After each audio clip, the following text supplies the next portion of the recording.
రావాల్సిన నడిపించండి నాయన. జరగబోతున్న ఆరాధనలో మీరు తోడుగా ఉండి నన్ను నా మాటలు మరుగుపరిచి మీరు నాతో మాతో అందరితో మాట్లాడమని నజరుడైన యేసయ్య శ్రేష్టమైన నామములో అడిగి వేడుకొని ప్రార్థన చేయుచున్నాను పరమ తండ్రి. ఆమేన్. హల్లెలూయా, హల్లెలూయా, హల్లెలూయా.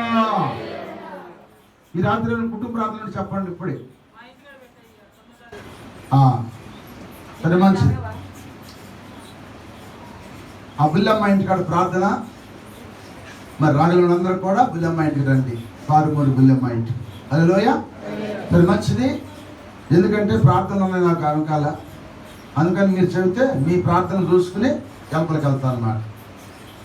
కనుక ప్రియమైన దేవులారా, ఈరోజు ఒక చక్కని వాక్యాన్ని దేవుడు మనకు ఒక నూతనమైన వాక్యాన్ని మరి మనతో మాట్లాడాలని ప్రార్థన చేసుకుందాం. ఒక అరగంటలో దేవుని వాక్యం వినాలని ప్రభు పేట మనం చేస్తున్నాను. ఈరోజు రెండవ దినవృత్తాంతాల గ్రంథము 15వ అధ్యాయము. రెండవ దినవృత్తాంతాలు 15వ అధ్యాయము 7వ వచనం. అందరూ తీసుకోండి బైబిల్. కాగా మీరు బలహీనులు కాక ధైర్యము వహించుడి, మీ కార్యము సఫలమగును. చాలు చాలు.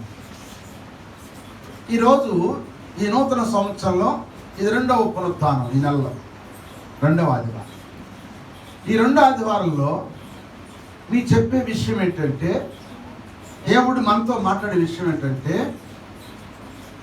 కాగా మీరు బలహీనులు కాక ధైర్యము వహించుడి, మీ కార్యములు సఫలమగునుగాక.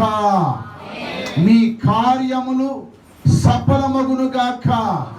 ఈ 2022వ సంవత్సరం మొదటి నెలలో దేవుడు మన పట్ల కార్యములు సఫలపరచునుగాక, సఫలపరచునుగాక. ఆమేన్.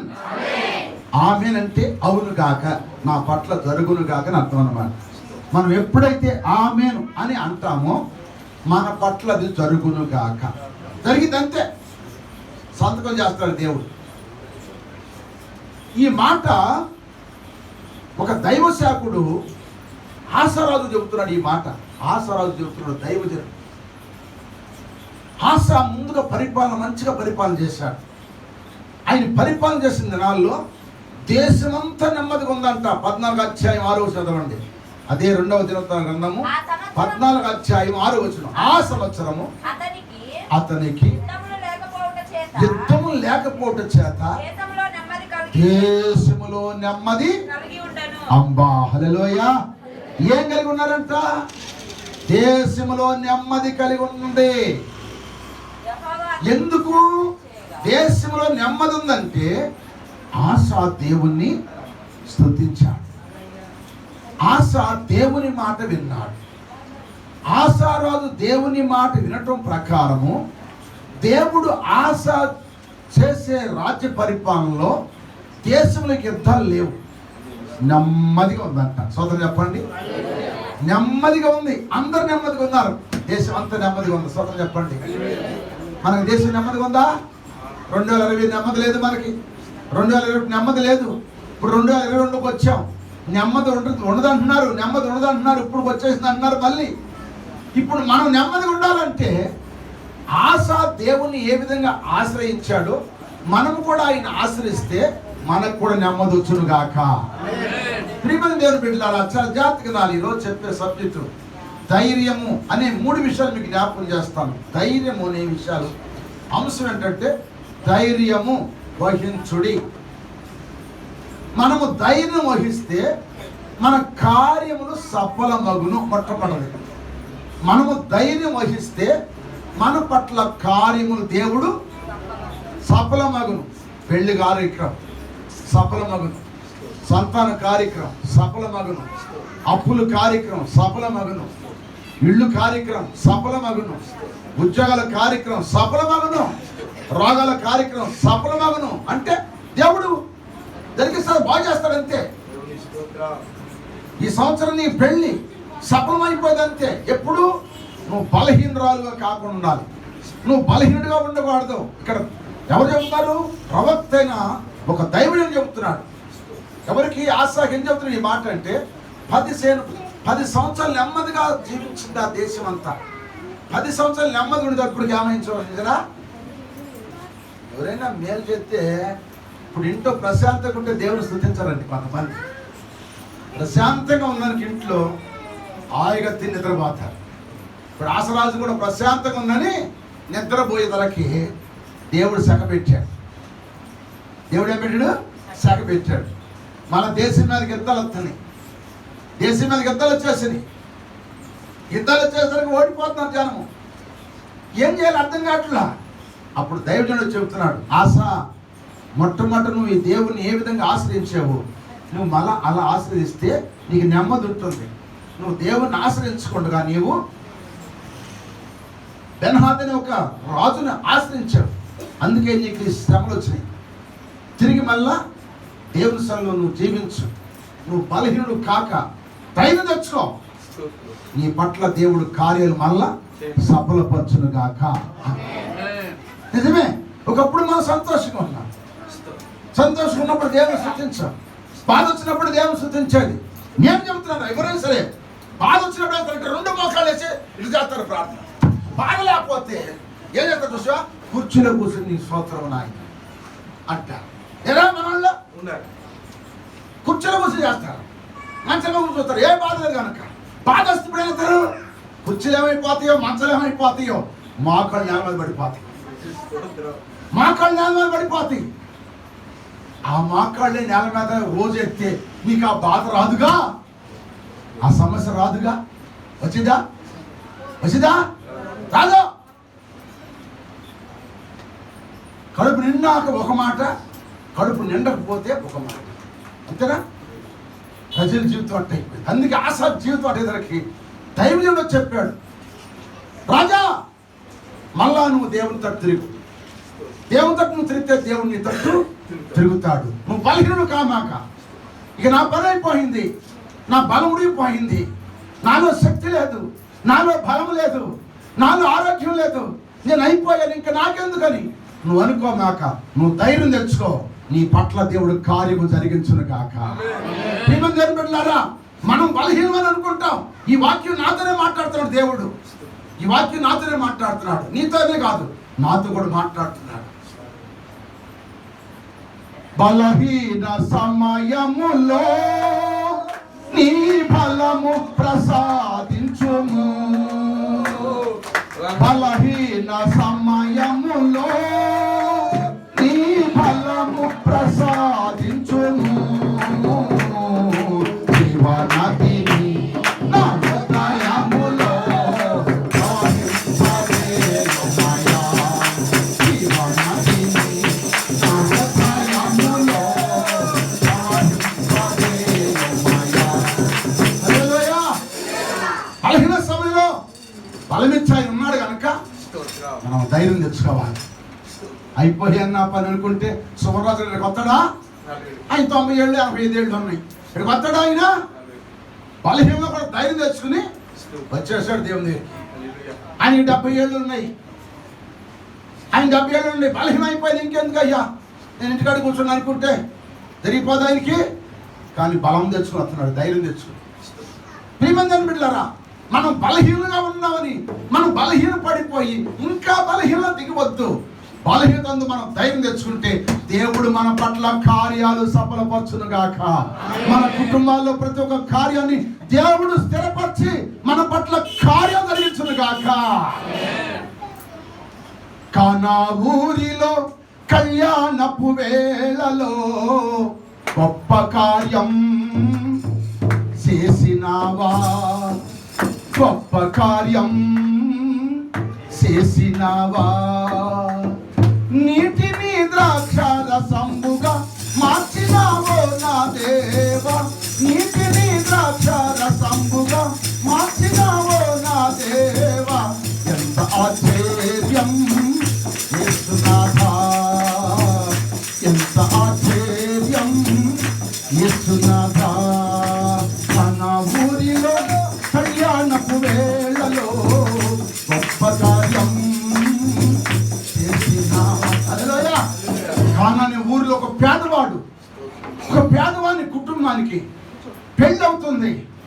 అందరూ పిలిచాడు, అందరూ వచ్చారు. అసలు వీడు పెడతాడా లేదా, ఇప్పుడు పెడతాడా లేదని పేదవాడింటికి ఎక్కువ వచ్చారు.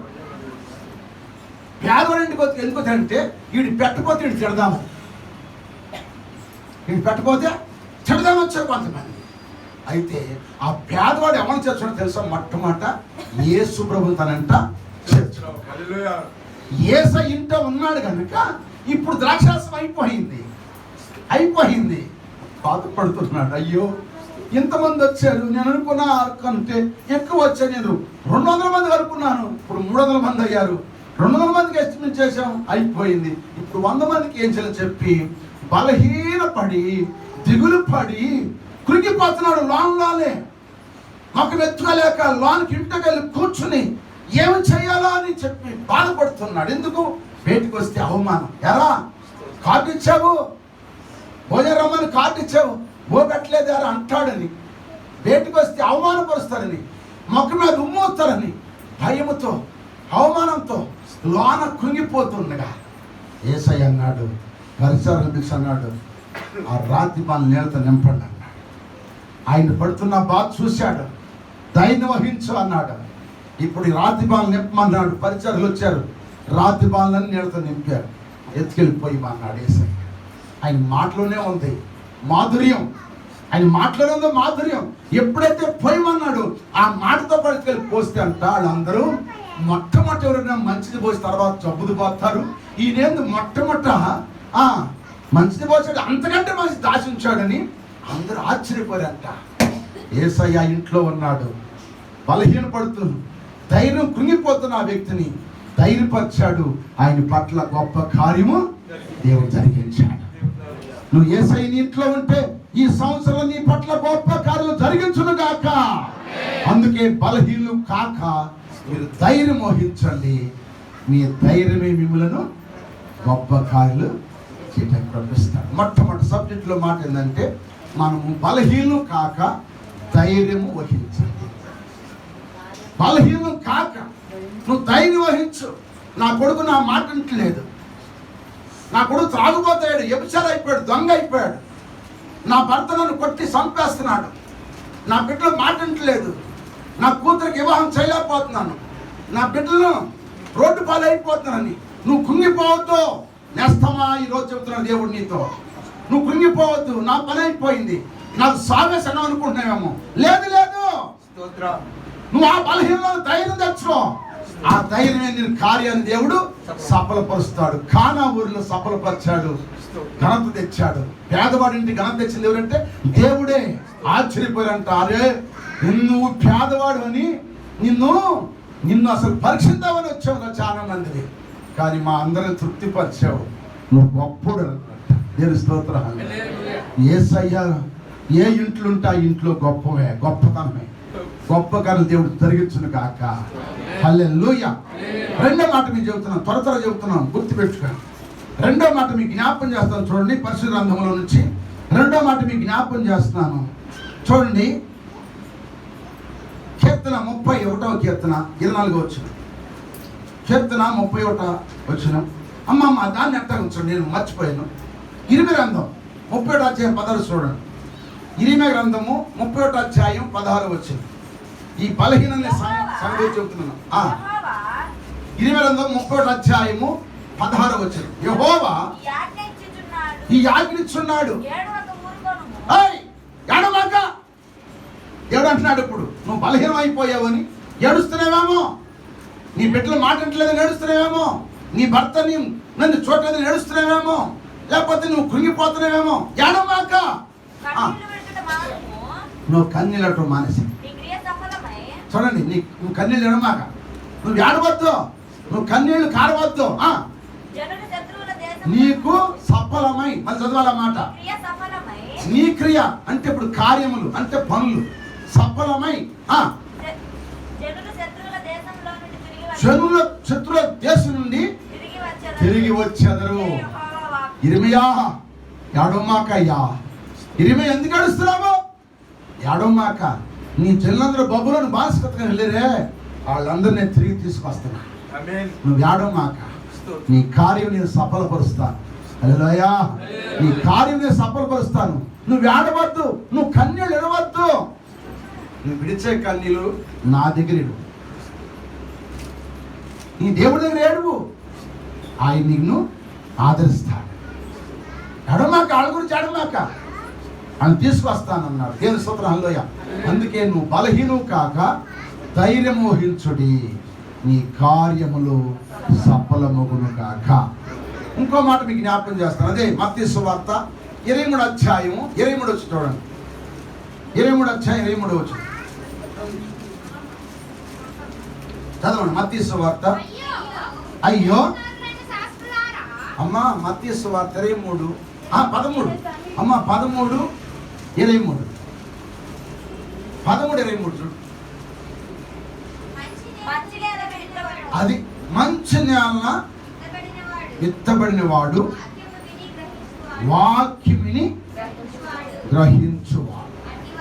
అట్టివాడు సఫలులై ఒకడు 100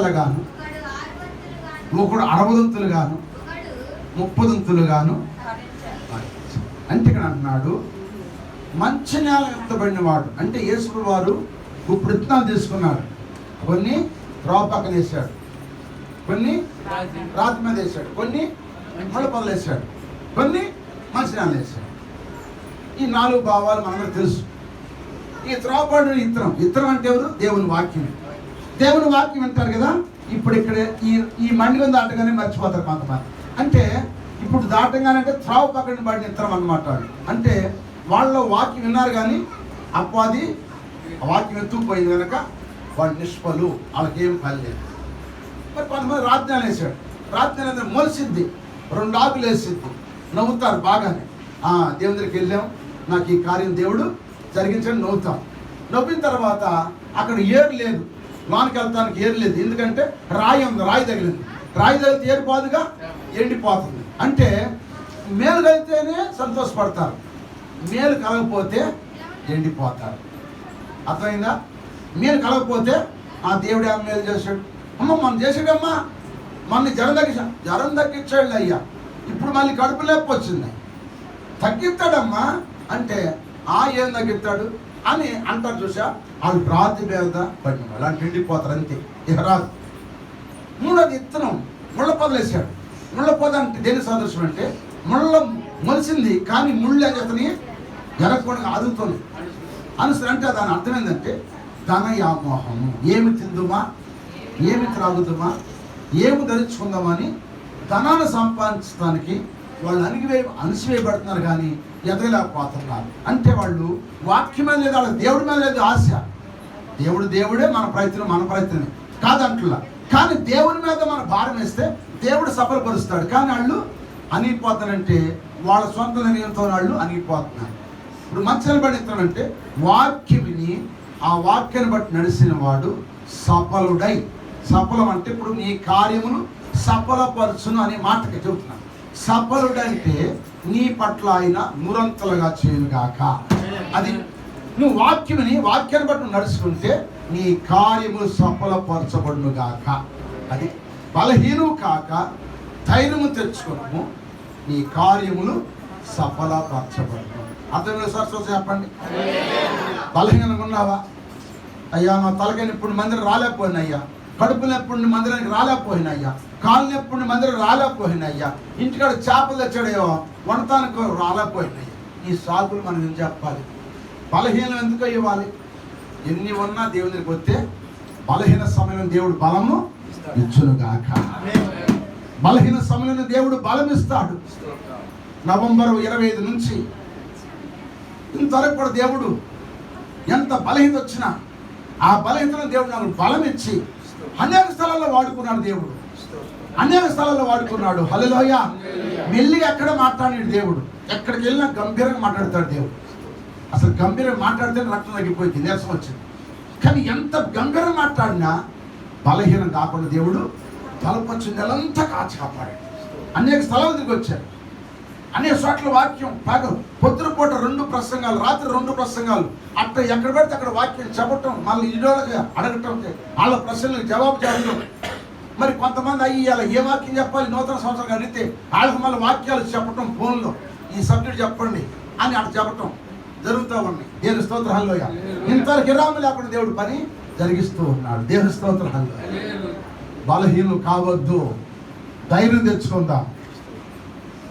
మన పట్ల కార్యాలు జోసఫ్ గారు ఏం తెచ్చుకోవాలి? మనము బలహీనంగా ఉందామా, బలంగా ఉందామా? పౌలు ఏమన్నాడు? నేను ఎప్పుడు బలహీనో అప్పుడే బలవుతున్నాను. అంతే. బలవంతులు అనగానే దేవుడు బలం పంపించడు కాక మనకి, బలవంతులు అనగానే బలం పంపిస్తాడు ఆయన. అందుకని బలహీనులు కాక ధైర్యం వహించు, నీ పట్ల కార్యము సఫలమగును గాక. రెండో మాట కీర్తన 31వ కీర్తన.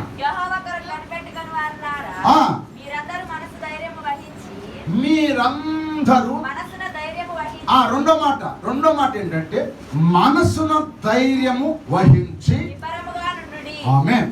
రెండో మాట ఏంటంటే 31వ కీర్తన 24వ వచనం రాసుకోండి. 31వ కీర్తన 24వ వచనం ఏమనంటే ఇక్కడ అంటున్నాడు, మనస్సులో ధైర్యం తెచ్చుకోవాలి. ఎక్కడ? మనసులో ధైర్యం ఉండాలి. మనసులో ధైర్యం లేకపోతే వెళ్తాను అడగనా? చెప్పండి, వెళ్తామా? మరి అక్కడ పాము ఉందంటే ఆడి ధైర్యం లేకపోతే వెళ్ళడు. మరి అక్కడ దెయ్యం ఉందంటే ఆడికి వెళ్ళడు. వెళ్తాడా? ఎందుకని? మనసులో ధైర్యం లేదు. మనసులో ధైర్యం వహించండి, నిబ్బరంగా ముందరు. మనసులో ధైర్యం కావాలి. మనసు అనేక రకాలు వెళ్ళిపోతుంది. మనసుకు ఉన్నంత వేగం దేనికి లేదు. కరెంటు కూడా లేదు వేగం. కరెంట్ ఇక్కడ చిచ్చేస్తే టౌన్ మొత్తం వెలిగింది, అంత స్పీడ్గా వెళ్ళిపోయింది. అంతకంటే స్పీడ్గా వెళ్ళేది మనస్సు. హల్లెలూయా. మనసుకున్నంత స్పీడు, మనసుకున్నంత వేగం దేనికి లేదు. కానీ ఈ మనసును ధైర్యం వహించు. తిరిగితనమాక పోమాక మనసులో ధైర్యం ఉంచుకో. పేతురు గారు మనందరూ తెలుసు. పేతురు గారు దుడుకు పేతురు గారు అంటారు. ఆయన కాసేపు నిబ్బరంగా ఉంటాడు, కాసేపు తిరిగొడుకుంటాడు. ఆయన మనసులో ఆయన ధైర్యం లేదు. అందుకే దేవుడు వాక్యం చెబుతుంది మనసులో ధైర్యం వహించాలి. పేతురు ఏమన్నాడు? యేసు ప్రభువు ఉన్నప్పుడు అన్నాడు, అయ్యా నీ కొరకు నేను ప్రాణం ఇస్తా కానీ నేను అబద్ధం అన్నాడా? యేసయ్య అన్నాడు, పేతురు నన్ను ఎరగవని ముమ్మారు అబద్ధం ఆడతావు, ఓడికి కురవని కూర్చుంది అన్నాడు. పోయిదో నేను ప్రాణమిస్తా కానీ నీ కొరకు అబద్ధం అన్నాడు. ఆయన ఎప్పుడైతే రాను వారు వచ్చి గుదులు, సంఖ్యలు, కత్తులు, కరాడులతో వచ్చి పట్టుకున్నారో ఇక చూడు అక్కడి నుంచి పారిపోయాడు. అమ్మో ఆయన పట్టుకున్నాను కూడా పట్టుకుంటారని పారిపోయే వాడు సలిమంట వేసి కూర్చుంటే ఆ సలిమంట దగ్గర కూర్చున్నాడు. అక్కడ చిన్నపిల్ల చూసి అంది, అయ్యా తాతయ్య ఈ పేతురు గారు కూడా యేసుతో సావాసం ఉన్నవాడు అన్నాడు. అనేసరికి అమ్మాయి నేను కాదమ్మా అసలు యేసు ఎవరు నాకు. తర్వాత వెళ్ళి నడుములో కూర్చున్నాడు. నడవలంటే దారి నడవలో కూర్చుంటే అక్కడ ఒక ఆయన చూసి, నువ్వు కూడా ప్రభుతో ఉన్నావు కదా. అయ్యా నేను ఎందుకు లేను, ఒట్టు పెట్టుకుంటున్నాడు. మూడో చోటుకి వెళ్ళాడు. అక్కడ ఒక అమ్మాయిని చెప్పించుకుంటున్నాడు. ఒట్టు పెట్టుకుంటున్నాడు, చెప్పించుకుంటున్నాడు. నేను ఎరగనే ఎప్పుడైతే ఎరగని 3 సార్లు అన్నాడు, కోడి కూర్చుంది. కోడి కూస్తానికి యేసయ్య ఆయన వైపు చూశాడు. పేతురు పశ్చాత్తాపం వచ్చింది. ఏడటం ప్రారంభించేసి ఇక పశ్చాత్తాపడ్డాడు, ధైర్యం వహించాడు. మళ్ళీ యేసు ప్రభు వచ్చేసాడు. వాళ్ళందరూ కనపడ్డాడు. 40 దినాలు వాళ్ళతో పాటు ఉన్నాడు. వెళ్ళిపోతున్నాడు. ఇక వెళ్ళిపోయిన తర్వాత ఈయనకి ఏం చేస్తున్నాడు చూసాం. మన పేతురు గారు ఆయన వెళ్ళిపోయాడు. మన బాధ ఎవడంటాడు, మనం ఎట్టాగుంటే పోకలు తెచ్చిపోతాము, నేను చేపలు పట్టుకొని వెళ్తున్నాను, మీరు కూడా రండి అన్నాడు ఆ పక్క శిష్యుడు. ఇల్లు ఏం చేస్తున్నాడు? ఇప్పుడు మళ్ళీ చేపలు పడుతున్నాడు. మళ్ళీ మనసులో ధైర్యం లేదు పేతురు గారికి. మనసులో ధైర్యం లేదు. మళ్ళీ అంటున్నప్పుడు అక్కడ అబద్ధం ఆడాడు, మళ్ళీ ఏడ్చాడు, పశ్చాత్తాపడ్డాడు. దేవుడు క్షమించాడు. మళ్ళీ నా పని చేయమన్నాడు. ఇప్పుడు వెళ్తున్నాడు పని చేయకుండా చేపలు పడటానికి సముద్రంకి వెళ్ళాడు. సముద్రం ఎదురు ఇప్పుడు యేసుప్రభువు వచ్చాడు. వచ్చి అన్నాడు, పిల్లలారా ఆహారానికి ఏమైనా మీ వద్దా అని అడిగాడు. ఆహారం మా దగ్గర ఏమీ లేదు. అయితే ఈ పక్కన కుడి పక్కన వలయ్యడు అన్నాడు. వేస్తే గొప్ప పెద్ద చేపలు 150 చేపలు పడ్డాయి. ఆ వల లాగలా తీసుకొచ్చారంట. అది కాల్చి నుప్పుల మీద పెట్టి కాల్చిన తర్వాత వాళ్ళకి ఇచ్చిన తర్వాత వాళ్ళు కళ్ళు తెరపడి, నేను ఎవరు? పేతురుగా. దీన్ని అంటున్నాడు యేసయ్య.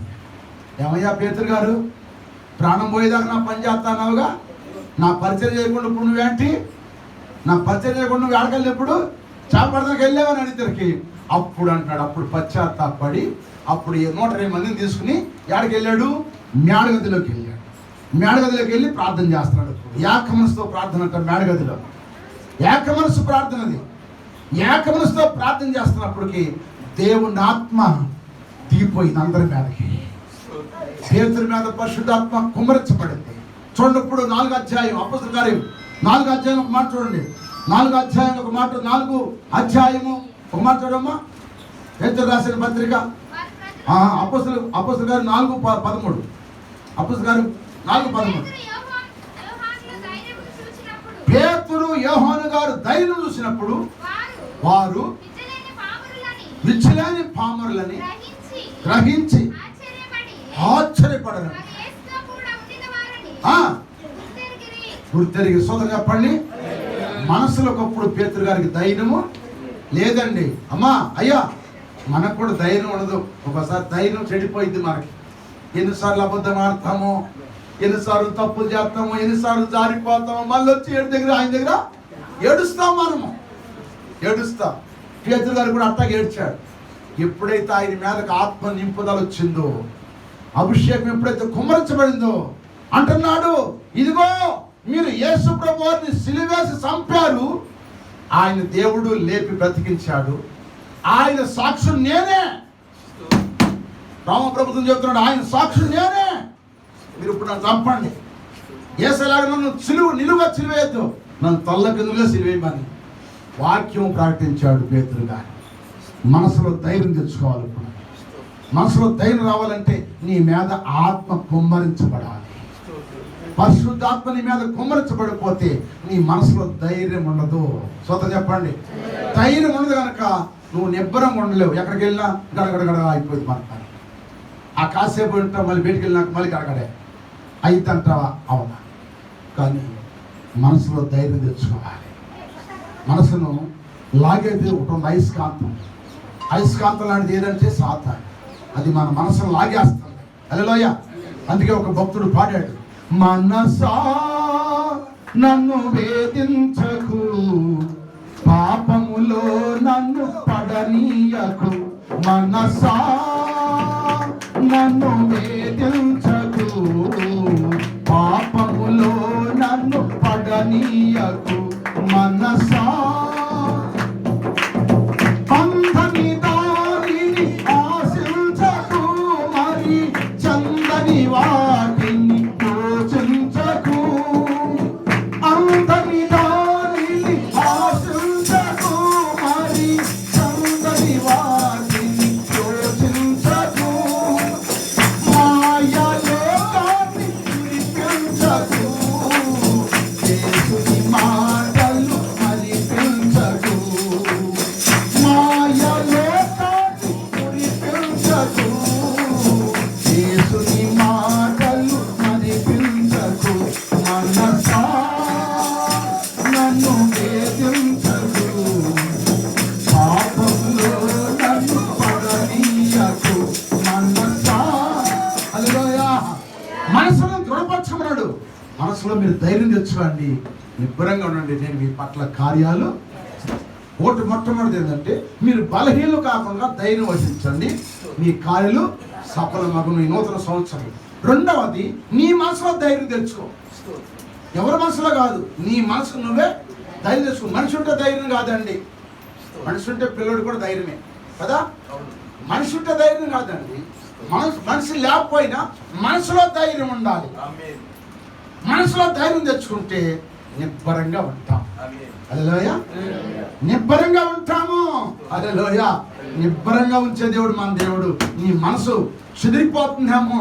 వాళ్ళు అంటారు, అయ్యా నా మనసు నెమ్మదొట్టలేదయ్యా, నా మనసులో ఎంత వేదన పడుతుందో తెలియదయ్యా, మనసు కుంగిపోతుందయ్యా, కుంగిపోతుంది, నిద్ర పడతలేదయ్యా, అన్నం తినబుద్ధి కావట్లేదయ్యా, నిద్ర పడతలేదయ్యా, తలనొప్పి వచ్చేసిందయ్యా, కళ్ళు మంటలు వచ్చేసినాయి అయ్యా, నీరసం వచ్చేసిందని కొంతమంది చెబుతుంటారు. ఎందుకంటే మనసులో ధైర్యం లేదు. నువ్వు మనసులో ధైర్యం తెచ్చుకో. స్వతం చెప్పండి. యేసయ్య చెబుతున్నాడు ఈరోజు మనకి ఈ నూతన సంవత్సరంలో నీ మనసు భయపడి ఎటు పడితే అటు పారిపోతుందేమో, ఎటు పడితే అటు పారిపోయి నిద్ర పట్టక అన్నం తినక దిగులు పడుతూ నీ జీవితంలో ఆరోగ్యం కోల్పోయి క్షీణించిపోతున్నావేమో, మంచం పడుతున్నావేమో. భయపడమాక, మనసులో ధైర్యం తెచ్చుకో. ఉంటే ఈ ఊళ్ళో, పోతే ఆ ఊళ్ళో. స్వతం చెప్పండి. ఉంటే ఈ ఊళ్ళో ఉంటాం, పోతే ఆ ఊళ్ళో వెళ్ళిపోతాం. ఒక ఆంబాడింది సినిమాలు, ఉంటే ఈ ఊళ్ళో ఉండి పోతే ఈ దేశం పోరాలి. అట్లాగే మనం ఉంటే ఈ ఊళ్ళో ఉండాలి, పోతే ఆ దేశం వెళ్ళిపోవాలి. ఏ దేశం? పరలోకమేనా అంతాపురం, చేరాలని నా పాపాత్రయం. పరలోకమేనా అంతాపురం, చేరాలని నా పాపాత్రయం. యేసుదేవరా కనికరించవా, దారి చూపవా. యేసుదేవరా కనికరించవా, దారి చూపవా. పరలోకమేనా అంతాపురం, చేరాలని నా పాపాత్రయం. ఇంకా ఈ ఊళ్ళో ఉంటాం, పోతే ఆ ఊరు వెళ్ళిపోతాము. ఎందుకు భయమో? మనసులో ధైర్యం తెచ్చుకోండి. నూతన సంవత్సరం ధైర్యం చేసుకుంటే నీ హృదయము, నీ కుటుంబం నిబ్బరముగా ఉండును గాక. హల్లెలూయా. నిబ్బరంగా ఉంటాం. ఎందుకుంటావు నిబ్బరం అంటే? మనసులో ధైర్యం చెడెవరు? నా మనసును స్థిరపరిచిన నా దేవుడు ఉన్నాడు. ఆయన నా మనసును ధైర్యపరిచాడు కనుక నాకు ఇంక భయం ఎందుకు? నిబ్బరంగా ఉంటాను. నిబ్బరంగా ఉండాలి. మనం నిబ్బరంగా ఉండాలి. అటు నిబ్బరంగా ఉండే ఆ కృప దేవుడు మనకు అందరూ దయచేయను కాక. నూతన సంవత్సరంలో మూడో మాట చెప్పి ముగిస్తాను చూడండి. మూడో మాట ఒక మాట జ్ఞాపం చేస్తాను చూడండి. దినవృత్తాంతాలు 2వ గ్రంథము 19వ అధ్యాయం 11 వచ్చిన. దినవృత్తాంతాలు 2వ గ్రంథము 19వ అధ్యాయం. అమ్మా 19వ అధ్యాయం 11 వచ్చిన. ప్రధాన యాజకుడైన అమర్య యెహోవా వాక్కు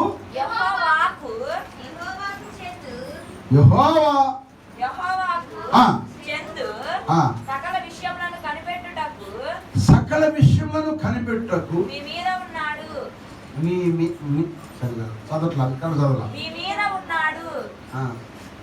యూదా సంతతి వారికి అధిపతియగు ఇష్మాయేలు కుమారుడగు జబద్యా రాజు సంగతుల విషయంలో లేదు. మీరు కరెక్ట్ చదవాలి. మళ్ళీ చదవండి.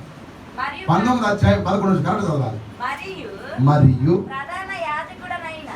ప్రధాన యాజకుడనైన అమర్య యెహోవాకు చెందు సకల విషయములను కనిపెట్టుటకు మీతో ఉన్నాడా? మీ మీద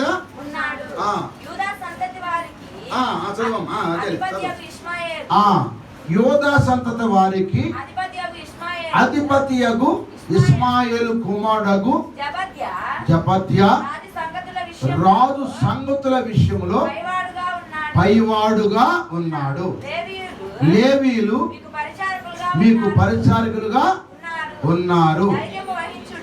ధైర్యము వహించుడి, మేలు చేయుటకై యెహోవా మీతో కూడా. హల్లెలూయా. మూడో మాట ఏంటంటే ధైర్యము మీరు వహించుడి, యెహోవా మీతో కూడా ఉన్నాడు. ఎవరితో ఉన్నాడు? మనతో ఉన్నాడు. ఒకటి, మీరు బలహీను కాక ధైర్యం వహించుడి, మీ కార్యములు సఫలమగును. ఒకటి. రెండవది, మనసును ధైర్యం కలిగి నిబ్బరంగా ఉండండి. ఇక నీకు ఏ కొదువు ఉండదు. మూడోది ఏమంటాడంటే మీరు ధైర్యం కలిగి ఉండండి, నేను మేలు చేయటకు మీతో కూడా ఉన్నాను. ఏం చేయటానికి ఉన్నాడు ఆయన? మేలు చేయటానికా కీడు చేయటానికా? ఈ సంవత్సరం అందరూ మేలు చేయను కాక. కీడు చేసేది సైతాన్, మేలు చేసేది దేవుడు. అతను చెప్పండి, మీతో కూడా ఉన్నా కనుక ధైర్యం వహించండి అన్నాడు. ధైర్యం వహించండి. మనం వెళ్ళాం, మేము మా పాస్టర్ గారు, నేను, అయ్యో ప్రవీణ్, ఏలేసా వెళ్ళాం. ఇక్కడ వాక్యం చెబుతుంటే ఎవరు మాట్లాడాల, అదిరిపోయారు వాళ్ళు అగ్రవాదులందరూ కూడా. మీరు తిలకం మొక్కుతున్నారో, వెంకటేశ్వరుని మొక్కుతున్నారో, శివుని మొక్కుతున్నారో, పోతురాజు మొక్కుతున్నారు, ఎవరిని మొక్కుతున్నారో వీళ్ళందరూ దేవుడు కాదు. నేను దేవుడు నా ప్రభు యేసుక్రీస్తు వారు నమ్మండి అని పరిశుద్ధాత్మ ద్వారా మాట్లాడుతుంటే అందరూ కూడా స్తోత్రం చెల్లించారు. కానీ ఎవడు ఎదురు మాట్లాడలేకపోయారు. ఎందుకంటే నా దేవుడు ఉన్నారు, దేవుడు ఉన్నాడు. ఎక్కడికి వెళ్ళినా ఎవరున్నారు? విగ్రహాదుల మధ్యకి వెళ్ళినా దేవుడు ఉన్నాడు. శాతపడి చేసే దగ్గరికి వెళ్ళినా దేవుడు ఉన్నాడు. కాళికాశక్తి దగ్గరికి వెళ్ళినా దేవుడు ఉన్నాడు. ఎక్కడికి వెళ్ళినా దేవుడు మనతో ఉంటాడు. ఎందుకంటావా? మనం ధైర్యం కలిగి ఉంటే. హల్లెలూయా. ధైర్యం కలిగి ఉండు. ఈ సంవత్సరం నీకు మేలు చేయటం వరకు దేవుడు నీతో ఉండును కాక. నీ పిల్లలకు పెళ్ళి అవటానికి దేవుడు నీతో ఉంటాడు. నీ బిడ్డలకు సంతానం అవటానికి దేవుడు నీతో ఉంటాడు. నీ అప్పులు తీర్చడానికి దేవుడు నీతో ఉంటాడు. నీ బిడ్డలు పాస్ అవడానికి దేవుడు నీతో ఉంటాడు. నీ బిడ్డలు ఉద్యోగం రావడం కొరకు దేవుడు నీతో ఉంటాడు. నువ్వు ఇల్లు కట్టుకోవడానికి దేవుడు నీతో ఉంటాడు. అన్నిట్లో దేవుడు ఉంటాడు. నీతో ఆయన ఉంటాడు, నీతో ఆయన వస్తాడు. హల్లెలూయా. నీతో ఆయన ఉంటాడు, నీతో ఆయన వస్తాడు. ధైర్యం వహించుడి, ధైర్యం వహించుడి, ధైర్యం వహించుడి. టైం అయిపోయింది. ధైర్యం వహిస్తే ఆయన నీకు మేలు చేయడానికి దేవుడు నీతో వచ్చునుగాక. నడిపిస్తాడు దేవుడు, శ్రమలోనైనా నన్ను విడువడు. నడిపిస్తాడు దేవుడు, శ్రమలోనైనా నన్ను విడువడు. అడుగులు కడబడినా అలసటపై పడినా, అడుగులు కడబడినా అలసటపై పడినా, చేయి పట్టి నన్ను తప్పి చక్కని ఆలోచన, చేయి పట్టి నన్ను తప్పి చక్కని ఆలోచన. నడిపిస్తాడు నా దేవుడు, శ్రమలోనైనా నన్ను విడువడు. అంధకారమే దారి మోసిన, చింతలేనకు కృంగదీసిన. అంధకారమే దారి మోసిన, చింతలేనకు కృంగదీసిన. తన చిత్తము నెరవేర్చుతాడు, కన్నులకు నిన్ను చేర్చుతాడు. తన చిత్తము నెరవేర్చుతాడు, కన్నులకు నిన్ను చేర్చుతాడు. నడిపిస్తాడు నా దేవుడు, శ్రమలోనైనా నన్ను విడువడు. మనతోనే ఉంటాడు. అపొస్తలుడైన పౌలు గారిని రోమ ప్రభుత్వానికి అప్పగిస్తానికి పంపిస్తున్నాడు. వాడలో పంపిస్తున్నాడు. 217 మంది వెళ్తున్నారు, 216 మంది వెళ్తున్నారు, 276 మంది అనుకుంటారు. వెళ్తుంటే వాళ్ళు అప్పుడు 40 దినాల మాట వాళ్ళు ఏమి తెల్ల, 40 దినాలు ఏమి తెల్ల. సహోదరులారా, మీరు తినండి, మీరు భయపడమాకండి, దేవుడు మనతో ఉన్నాడు. మీ ప్రాణం ఒక్కడు ప్రాణం బాదు తినమని చెప్పి ఆయన రొట్టె పట్టుకుని కృతజ్ఞతాస్తులు చెల్లించి అక్కడ ఉన్న 270 మందికి ఆహారం పెట్టి ధైర్యంగా ఉండండి, ఎవరు ప్రాణం పాదు, తల్లో ఒక ఎంటి కూడా రాలి సముద్రంలో పడదని పరిశుద్ధాత్ముడు నాకు చెబుతున్నాడు. మీరు ధైర్యంగా ఉండండి, దేవుడు మనతో ఉన్నాడు. అంతే, ఒక్కడు కూడా చచ్చిపోవాలి. అది చాలా చరిత్ర. ఒక్కడు చచ్చిపోవాలి, వెళ్ళిపోయారు అదరికి. హల్లెలూయా. దేవుడు మనతో వచ్చును కాక, మనకు మేలు చేయడానికి దేవుడు మనతో ఉండును కాక. కిడియలు చూస్తున్న సాతాను దేవుడు తొలగించి ఈ సంవత్సరంలో దేవుడు మనకు మేలు చేయును గాక, మనతో ఉండును గాక. 3 విషయాలు చెప్పాను, చెప్పండి. ఇప్పుడు 3 విషయాలు చెప్పాను. 1, బలహీనులు కాక వహించు. అప్పుడు మనల్ని పట్టలేస్తాడు. మీ కార్యం అంటే మీ పనులని సఫలమగును అంటే నెరవేరుస్తాడు. 2వది, నీ మనసులో ధైర్యం తెచ్చు. నీ మనసు వాళ్ళు చెప్పిన మాటకు అడిపోయి వీళ్ళు చెప్పిన మాటకు ఇడిపోవద్దు. నీ మనసు స్థిరపరచుకో. స్తోత్రం చెప్పండి. ఎవరి చెప్తాడు పోతారని 10 మంది. ఇక్కడ దైవజనుడు చెప్పే మాట ఎందరో, దైవజనుడు చెప్పిన ప్రకారం వింటే నువ్వు అసలు నష్టపోనే పోవు. నేను చెబుతున్నాగా, నేను చెప్పే ప్రకారంగా అంటే దేవుడు చెప్పిన వాక్యాన్ని మీకు చూపించవుతా. నేను వాక్యం చూపి కూడా చెప్పను. నేను ఎప్పుడు కూడా వాక్యాధారం చూపి చెబుతాను. మీరు అలా చెయ్యండి, మీ పట్ల కార్యం దేవుడు. కానీ మన మనసు ఏమైందంటే, ఇక్కడ పాస్టర్ దగ్గర కాసేపు ఉండేది మనసు, ఈ పాస్టర్ వెళ్ళిపోయిన తర్వాత ఇంకోటి చెప్పాను అనుకో, మనసు మళ్ళీ వెళ్ళిపోయింది. దాన్ని అంటారు చెంచల మనసు అంటారు. ఆ చెంచల మనసు శాపం ఎవరు పెట్టారంటే యాకోబు పెట్టాడు. ఎవరికంటే తన జ్యేష్ఠ కుమారుడైన రూబేని పెట్టాడు. యాకోబయ్య, రేయ్ నువ్వు తండ్రి మంచం ఎక్కావు కనుక నువ్వు చెంచుడు అయిపోతావు అన్నాడు. చెంచులు అంటే మనసు కలిగిన వాడు, 2 మనసు కలిగిన వాడు. గడ్డ నీళ్ళు వేస్తే నీళ్ళు ఎట్ట సరిపోతాయో వాడి మనసు అట్టాడిది రూబే. అందుకని రూబేకి శాపం పెట్టాడు, తండ్రి పెట్టాడు. ఎందుకంటే వాడి మనసు స్థిరం లేదు. నీ మనసు స్థిరపరచుకోండి. వాక్యం ద్వారా నీ మనసులో ధైర్యం తెచ్చుకో. నువ్వు నిబ్బరంగా ఉంటావు, నీకు ఏ భయము లేదంటాడు.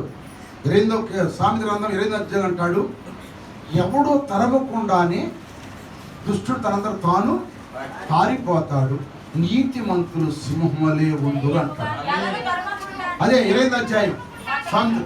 అమ్మా, ఎవడు తరమకుండానే నువ్వు మనసులో ధైర్యం ఉంటే, నువ్వు మనసులో ధైర్యం ఉంటే ఎవడు తరమవసరంలా. దుష్టుడు తనంతట కాడే పారిపోను, నీతిమంతులు సింహములే ధైర్యంగా ఉంటారు. హల్లెలూయా. ధైర్యంగా ఉంటాం, మనము ధైర్యంగా ఉంటాం. 3వది, నువ్వు ధైర్యము విడవకుండా ఉంటే నీకు మేలు చేయటకు దేవుడు నీతో వచ్చునుగాక. నీ ప్రయాణములు ఆయన ఉంటాడు, నీ ఉద్యోగాలు ఆయన ఉంటాడు, నీ వ్యాపారాలు ఆయన ఉంటాడు, నీ కూలి పనులు, చేతి పనులు, వ్యాపారంలో, గొర్రె మేకల్లో, గొడ్డల్లో, నువ్వు ఏ పనులు ఉంటావు ఆ పనులు దేవుడు నీతో ఉంటాడు. నిన్ను గమ్యం చేర్చే వరకు కూడా నిన్ను విడిచిపెట్టాడు. అట్టి కృపల దేవుడు ఈ నూతన సంవత్సరం ఈరోజు వాక్యం విన్న మీ అందరికీ, నాకు, మనందరికీ దేవుడు తోడుగా ఉండి మన బ్రతుకు కాలం అంతా ఆయన మనం నడిపించును గాక. తల్ల వంచండి, ప్రార్థన చేసుకోండి. తల్ల వంచి 3 మాటలే. అయ్యా, నేను బలహీనమైనప్పుడు నిజమే నా ధైర్యం చెడిపోతుంది అయ్యా. నేను ఇక్కడి నుంచి నా ధైర్యపరచుకుంటానయ్యా. నేను బలహీనం కాక ధైర్యంగా ఉంటానయ్యా. నా పట్ల నా కార్యాలు జరిగించాయ్యా. నా కొడుకు మాట్లాడలేదని, నా బిడ్డకు పెళ్లి చేయలేదని, లేకపోతే నా బిడ్డకు ఉద్యోగం లేదని, ఇక నా పని అయిపోయిందయ్యా, నేను ఇక చేయలేనయ్యా, నాకు సాగే శరణమయ్యా అనుకుంటున్నావా? ఈరోజు దేవుడు నీతో మాట్లాడుతున్నాడు. నువ్వు బలహీనంగా ఉండొద్దు, ధైర్యంగా ఉండు. నీ కార్యం దేవుడు చేయబోతున్నాడు. ఈ సంవత్సరం కార్యం చేయబోతున్నాడు. నీ మనసులో నువ్వు ధైర్యంగా నిబ్బరంగా ఉండు. ఆ సాతానుడు నువ్వు వెళ్ళిపోతాడు, వాడే వెళ్ళిపోతాడు. నేను ఏం చేయలేడు ధైర్యంగా ఉంటే. 3వది, ఆయన నందు నువ్వు ధైర్యం వహిస్తే నీకు మేలు చేయటకు దేవుడు నీతో వస్తున్నాడు. ఆయన నీతో ఉంటాడు. ఆయన అయ్యా, ఈరోజు గొప్ప మాటలు నాకు తెలియపరిచాడు. నాతో ఉంటాయి. నేను ఈ బాధలు తట్టుకోలేకపోతున్నాను, శ్రమలు తట్టుకోలేకపోతున్నాను. నాతో ఉండయ్యా, నన్ను ధైర్యపరచయ్యా, నా మనసును స్థిరపరచయ్యా. పేతురు కూడా ఒకప్పుడు స్థిరం లేకుండా భయపడ్డాడయ్యా.